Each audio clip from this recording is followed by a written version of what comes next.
Beat to quarters.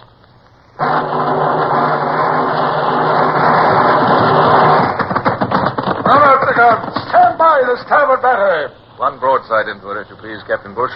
Pointers on target. Linstocks ready. Aye, aye, sir. Ready. Fire!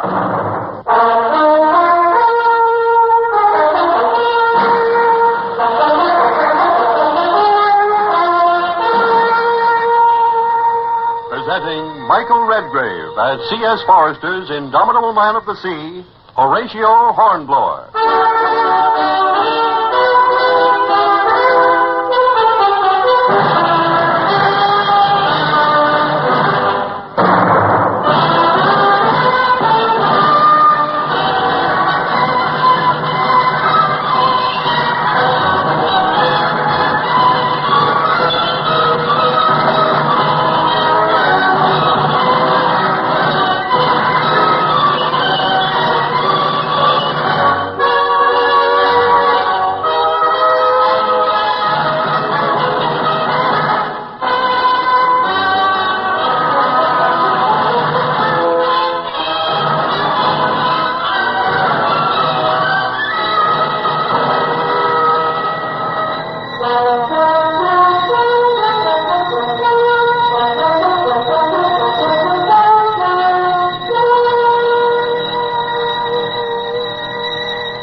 Acting as governor of Le Havre, with all the hundreds of administrative problems involved, would suit me better in my present retirement than it did in those days when I was more restless and active.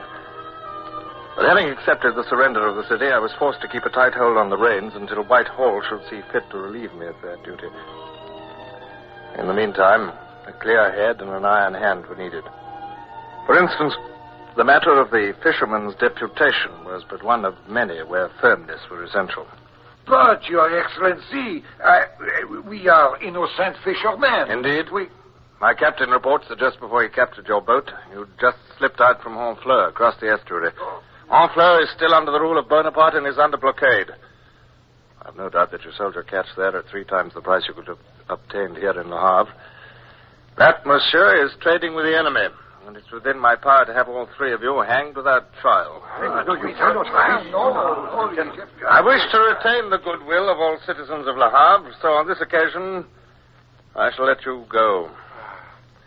But your boat will remain with the prize court.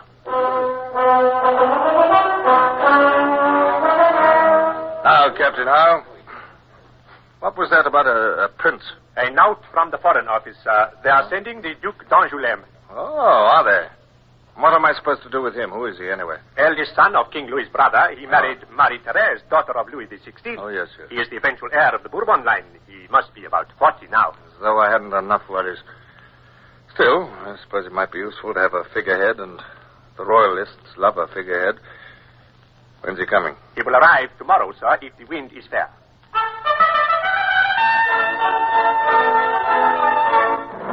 Massed bands burst into a triumphal march. Salutes roared from the guns. Seamen and soldiers waved arms. And I stepped forward to receive His Royal Highness.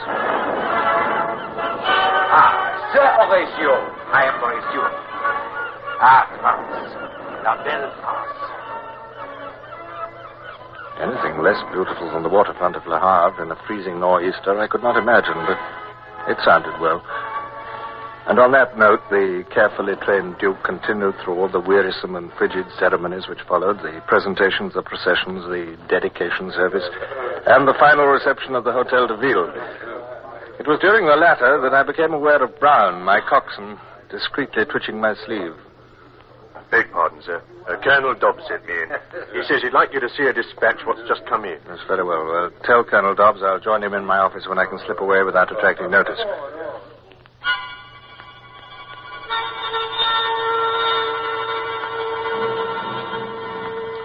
There you are, sir.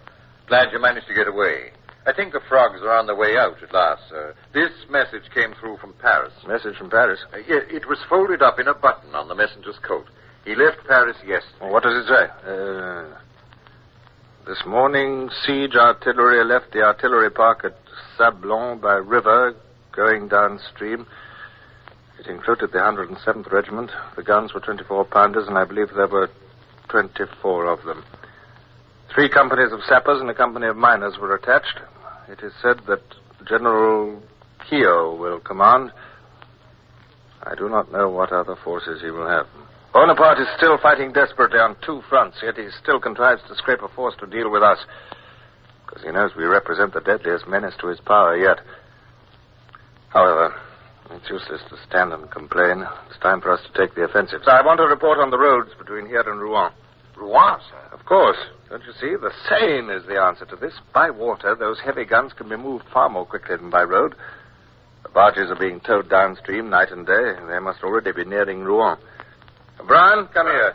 Go and get Captain Bush away from the reception. Aye, aye, sir. Colonel Dobbs, send a messenger down to the squadron and give orders for the following to be assembled. Now, let me see. We shall require...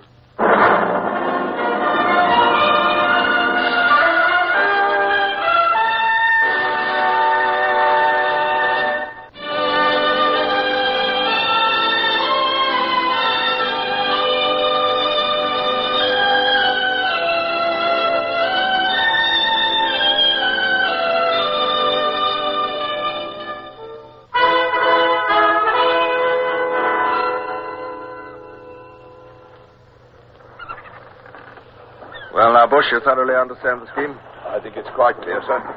If we can get our boats up the river quickly in the darkness, we'll only be able to supply the barges at Caudebec. Well, the tide is in your favor tonight, and I'm banking on the fact that you're dealing with soldiers. All their victories have been on land. They'll hardly expect an attack by water on their flank. And your landing party can burn and destroy to its heart's content. Well, I only have to wish you the best of good fortune now, Bush. I wish I were coming with you. Oh, that's impossible, sir. Half a dozen long boats on a river is no sort of command for a commodore. It's a perilous venture, Bush. It'll be all right, sir. Don't you go worrying about us, sir. I won't worry with you in command, Bush. Is all ready now? All ready, sir. Well, goodbye, Bush. Good luck. Goodbye, sir. Make way in the stern sheets there. Give way.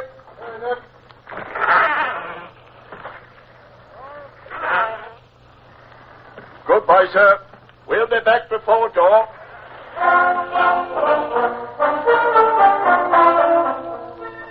I prayed that Bush was right, but it was one thing to make comforting plans and quite another to watch men go off in the darkness to execute them. As I walked back through the darkness to the Hotel de Ville, I could not stifle a feeling of uneasiness, but I put it aside and looked forward to reading again for the 100th time the latest letter from Barbara, my wife. This and a pile of other papers kept my mind fully occupied, and the night was well advanced when Colonel Dobbs knocked at my door and entered. All the papers say that your capture of Le Havre is the beginning of the end for Bonaparte. What was that? You feel the room shake, sir, and the candles jumped. It was an explosion. That could be at Caudebec. It would seem that Bush has been successful and has blown up the French powder barges. 100 tons of gunpowder. That'll be a considerable explosion.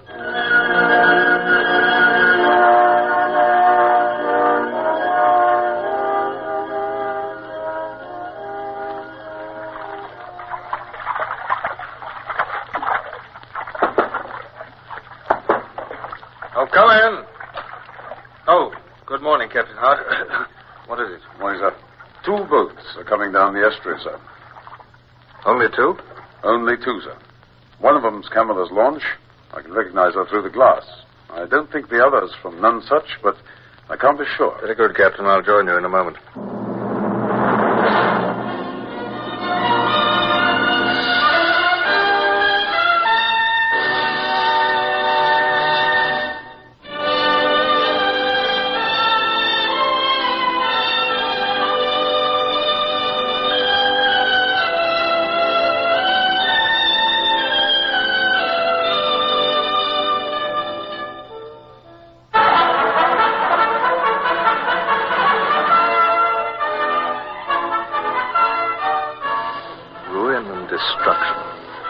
5 boats lost out of 7. And Bush, was he lost too?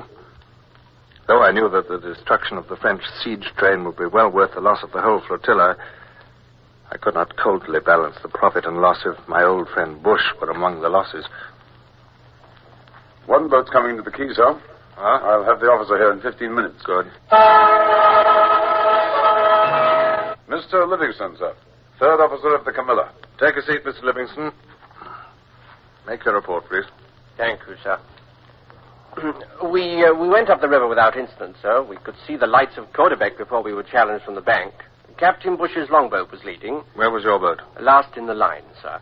We went on without replying, according to orders. I could see 2 barges anchored in midstream and clusters of others against the bank. Yeah. My orders were to run alongside the one farthest downstream, which I did. Go on. There was a lot of musketry fire higher up, but only a few Frenches where we were, so we chased them away. On the bank were 2 24-pounder guns on carriages. I had them spiked and then levered them off the carriages and into the river. Good. One fell on the barge underneath and went right through it, sank it like a stone. Yes. Well, and then what? Well, I led my party along the bank. There was a lot of shot there, just landed from the next barge. I left a party to scuttle the barge and roll the shot into the river and went on myself with about 15 men. Mm-hmm. The boat's crew of the Flame were there fighting, but the French ran away when we joined in. There were guns on shore and on barges. We spiked them all through the ones that were landed in the river and scuttled the barges. Ah. Well, excellent work. They'll be difficult to recover and put into commission. Yes, it must have been a fierce and bloody struggle in the dark on the riverbank. Oh, it was, sir. Just then we heard drums beating and a whole battalion of infantry came down on us. My orders were to retire if opposed in force, so we ran back to the boats, and the soldiers were firing at us from the bank when the explosion came. Yes, the explosion, what was that? It was the powder barges higher up the river, sir. Yeah. I don't know who set them off. Maybe it was a shot from the shore. Maybe Captain Bush... You've not been in touch with Captain Bush since the attack began? Oh, no, sir. He was at the other end of the line. Yes, I see. Well, you better go and get some rest, Mr. Livingston. You've done splendidly. I shall see that an account of your actions reaches the proper quarters. Thank you, sir. I only obeyed orders.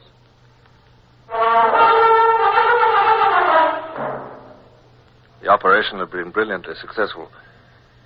Deprived of his siege train and munitions, General Keogh would not be able to besiege Le Havre, and it would probably be long before Bonaparte could scrape together a similar force. But the loss of Bush was a crushing price to pay. It was hard to think of a world without Bush in it, of a future where I should never see him again. He was part of my life. But the very sympathy of Dobbs and Howard had the effect of nerving me to carry on. Your Royal Highness, Sir Horatio Hornblower, KB. Good morning, Sir Horatio. You wish to see me? Yes, Your Royal Highness. I do not know if you're acquainted with the circumstances that brought me to this part of the coast. You may tell me about them. Well, there was a mutiny in one of our ships. I was sent to deal with it and succeeded in capturing the vessel and most of the mutineers. Excellent. Some 20 of them were tried and convicted and sentenced to death. I'm glad to hear it. I would be glad not to carry out those sentences, Your Royal Highness. Indeed? Well, it's impossible for me to pardon them without grave prejudice to discipline, but if Your Royal Highness were to intervene on their behalf, well, I could deny Your Royal Highness nothing. And why should I intervene, Sir Horatio? In the name of common humanity. Because 20 good men will be invaluable. Your Royal Highness could say that it was unfitting that the first days of the return of the dynasty should be marred by the shedding of blood of Englishmen, even guilty ones. Good men, useful men, mutineers, presumably Jacobin, revolutionaries, equalitarians, even perhaps socialists. It would be a fine beginning to the Regency if my first public act should be to pardon a parcel of revolutionaries. I've never known the world to be offended by an act of mercy, Your Royal Highness. You have strange ideas of mercy, sir. It appears to me that this remarkable request of yours has some meaning other than its apparent one. Perhaps you are a liberal yourself, One of those dangerous men who consider themselves thinkers. Perhaps you think it would be a good stroke of policy for you to persuade me to brand myself as one who is willing to condone revolution. Sir, I protest. Your Royal Highness, This is a monstrous insinuation. I do not see fit to accede to your request, Sir Equerry. Oh, there you are. Be good enough to conduct Sir Horatio out.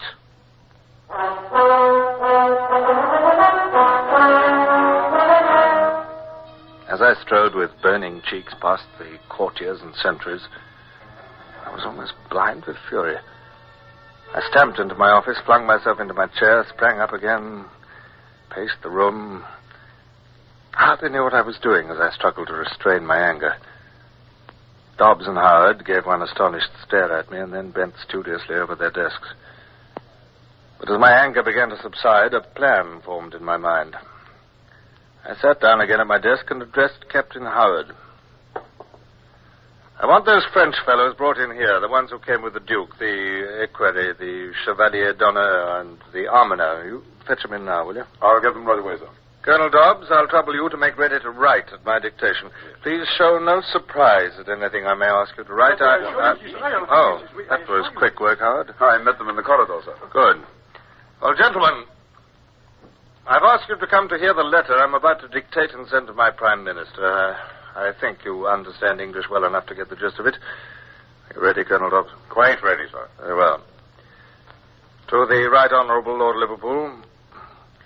My Lord, I find I am compelled to send back to England His Royal Highness the Duke d'Angoulême. But, Sir Horatio... Please, kindly do not interrupt. Now, go on, Colonel, please.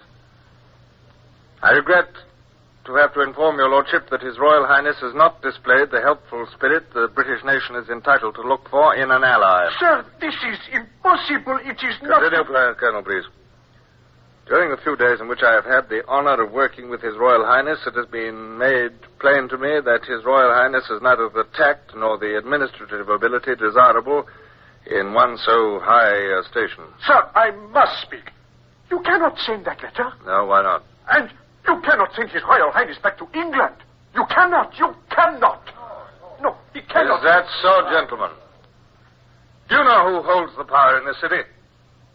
Do you know that I've only got to give the word and my ships and men would abandon Le Havre to the wrath of Bonaparte? But, sir... Do not tell me that His Royal Highness would physically oppose an order.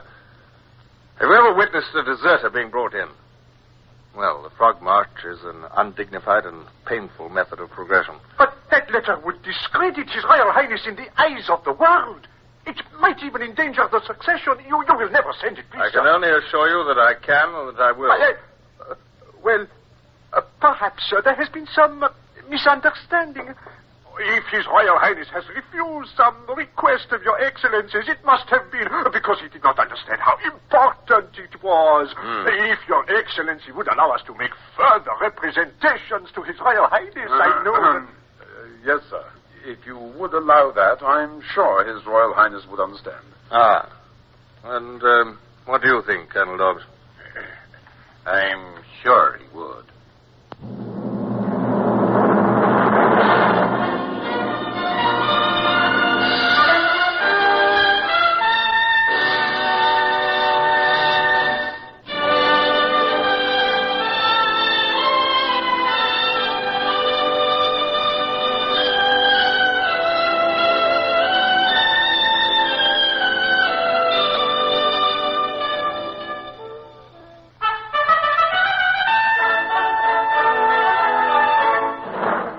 Dobbs and Howard were intelligent men. They took their cues without a word and added their pleadings to those of the Duke's staff. Nevertheless, it was only after considerable persuasion that I at last reluctantly allowed myself to agree that further representation should be made by the staff. Those worthy gentlemen shot out of the room in panic haste when I at last consented to allow them to approach their master. Then I sat back and relaxed.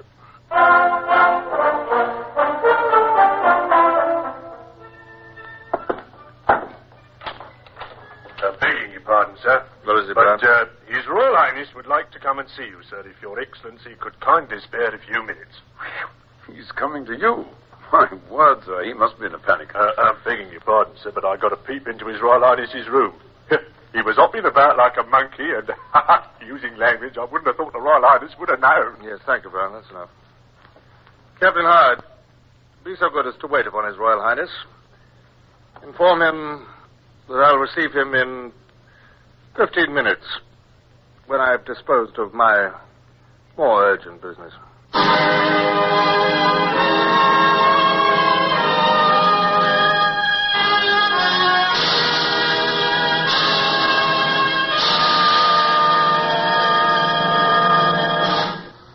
Horatio Hornblower, starring Michael Redgrave, is based on the novels by C.S. Forrester.